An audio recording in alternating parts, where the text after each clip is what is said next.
Today, New York City is honoring broadcasting icon Dorothy Kilgallen, and it's about time that they did. Dorothy started her career in journalism at the age of 17 for the Hearst newspaper, the New York Evening Journal, following in the footsteps of her father, reporter James Kilgallen.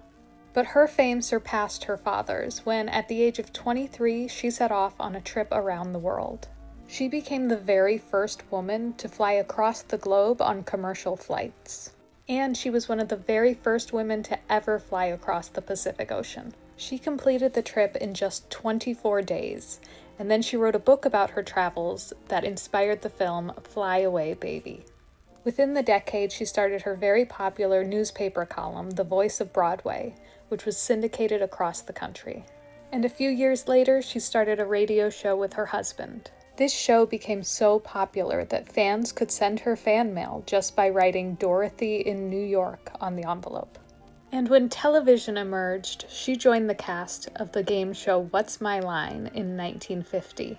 This may be what most people remember her best for today. And all the while, her journalism career kept up. She covered highly publicized trials, celebrity news, and everything in between. And when JFK was assassinated, she took it upon herself to investigate. She was the only reporter to privately interview Jack Ruby, and she published information from the Warren Commission that had not been disclosed publicly, leading to a federal investigation as to how she got that information. On November 8, 1965, she was found dead in her New York City townhouse, apparently of an accidental overdose. This was just a few hours after she returned home from filming What's My Line. But the timing and details of her death have led people to wonder if she was being silenced for her ongoing investigation. After her passing 60 years ago today, she was mostly forgotten as the trailblazer she was. Her legacy was overshadowed by the mystery surrounding her death.